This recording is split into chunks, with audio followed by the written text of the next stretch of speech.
سجاد حسینی سرمربی تیم ملی فدراسیون ملی جوجوتسو و بنیادگذار یک مجتمع ورزشی نیرو که 10 مدال در اینجا دستاورد کردیم.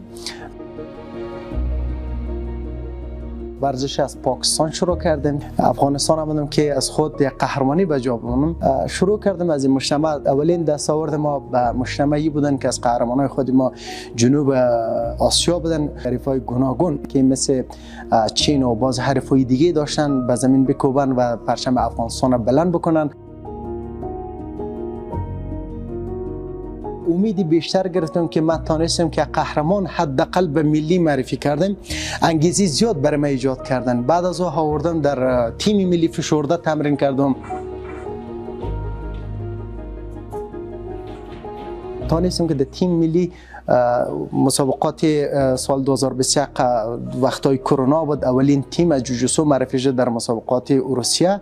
اونجا یک درخشندگی خوب که حسین بخش سفری که برای فعل سرزبان ها هست که یکی پارتنرای ما هستن هم توانست دستاورد کنه.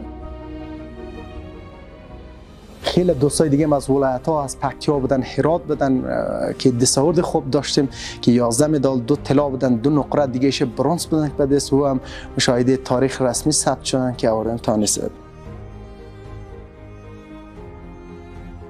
تنها چیزی که خاص بودن از طرف رئیس فدراسیون روسیه برای ما هدا کرده این مدال است.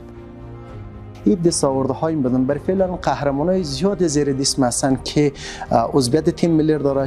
متاسفانه ورزشکارای ما امکاناتی که میخوایم در فدراسیون جوجوتسو یا در کلب ها یا در تربیت بدنی میداشت نداشتیم. خودم هم در تلاش به اون سطح هستم که کوشش میکنم که اکثریت جوان‌ها دردهایی که متقبل شدیم دوستای ما متقبل نشن، دوستای ما نشن، انرژی های افغانستان نشن.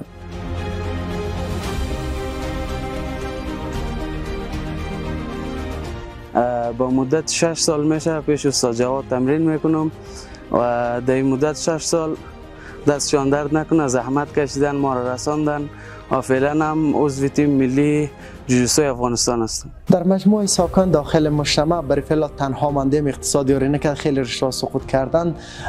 تایمای خودم 4 تایم ماندن در حدود 80 نفر از 5,500 600 نفر 80 نفر یا 70 نفر که ماندن من نیمیش هم فیسم ندارن بیچاره. جایگاه دوم سوم برای فعلا فدراسیون جوجوتسو در افغانستان دارن که همیشه سرش حساب میشه. بعد از تیکواندو مدال آوری که برای فعلا حسن جوجوتسو است. اسنادی که با سختی ها به دست آوردیم دانه 5 سیاه هستند در جوجوتسو که ما فکر کنم فدراسیون جوجوتسو اولین فرد هستم که از داخلی ما دانه 5 داره.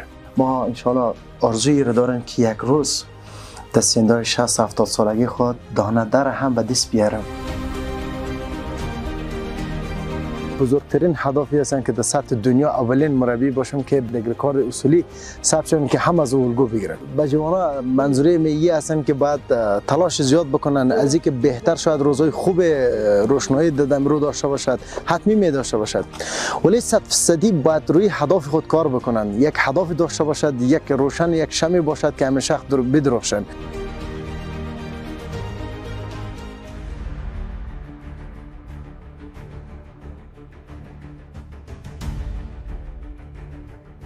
وقتی که ما اینجا از مهاجرت برگشتیم بیکار بودم، حساب هر طرف که دست انداختم و کاری که می‌خواستم به دست بیارم نامدم.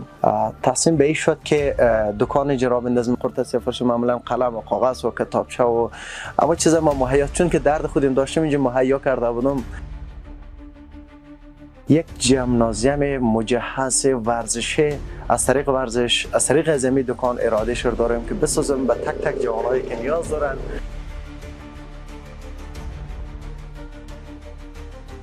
وقتی که در مهاجرت بیرون از مرز دیدیم یا کشیدیم دوباره انگیزه نداشتن که برم.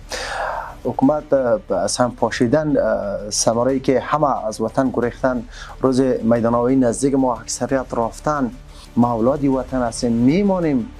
زندگی هم چشیدنش اینجا لذت داره، زندگی کردن همینجا، نان خوردن، گشنگی ماندن، سختی ها کشیدن، تمامش لذت به وطن است. بیرون از وطن هیچ چیزی نبوده، هیچ چیزی هم نیست. ما سالها تیر کرده. دردی که در مهاجری دیده بودیم از خون ما ریخته المگ و قالین بافی شانه زده دم ما برآمد. آرزوی ورزش داشتیم، از اونجا با یک انگیزه اومده که ما پیشرفت میکنیم. تحصیل تا صنف دوزه بسیار به سختی به مهاجرت به پایان رساندم و زبان انگلیسی را هم که من آموختم در اونجا بسیار به سختی، کامپیوتر بخشای کامپیوتر که آموختم بسیار به سختی آموختم.